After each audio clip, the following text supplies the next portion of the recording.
a pretty chaotic place right now.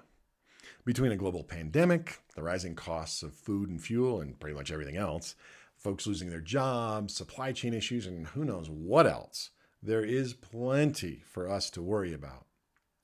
Stress has been scientifically proven to be one of the leading causes of all kinds of sickness and disease. For one thing, there's the direct physical effects. Medical science has found that worrying triggers the fight or flight response in our bodies just as if something was attacking us. The fight or flight response is designed to give us a boost of energy, strength, and performance so that we can deal with that situation and then move on. But most of the stuff we worry about can't be dealt with by fighting or running away. And long-term exposure to the fight or flight hormones like adrenaline and cortisol have a really negative effect on our bodies.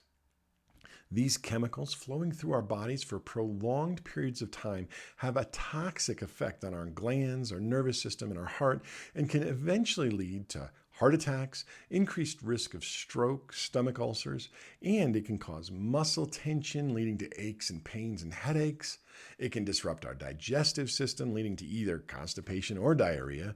Plus, habitual worrying can suppress our immune system, making us more prone to sickness and diseases. It sounds like I'm rattling off a list of disclaimers for a pharmaceutical commercial.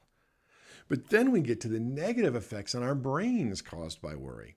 Worrying disrupts your peace of mind and makes it harder to concentrate on whatever tasks in front of you. That can hinder your work performance, adding to more worry.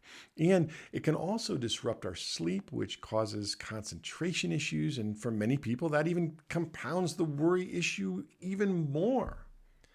If left unchecked, worry can cause depression, and in the most extreme cases, it can even kill us. Fortunately, the Bible reveals a very practical and effective way to deal with stress and worry. Look at what Paul writes in the book of Philippians.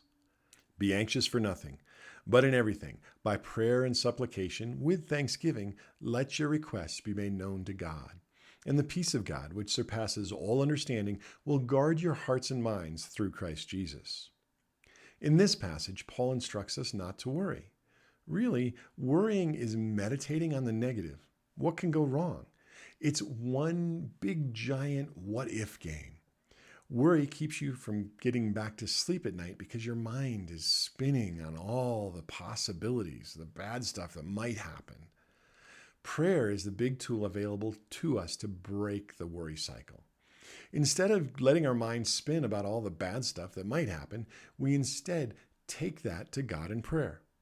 The way I look at it, all those things that we're tempted to worry about, they're above our pay grade. Just like there's decisions at work that must be decided by the boss, all that mess that we're normally worrying about is supposed to be for God to sort out.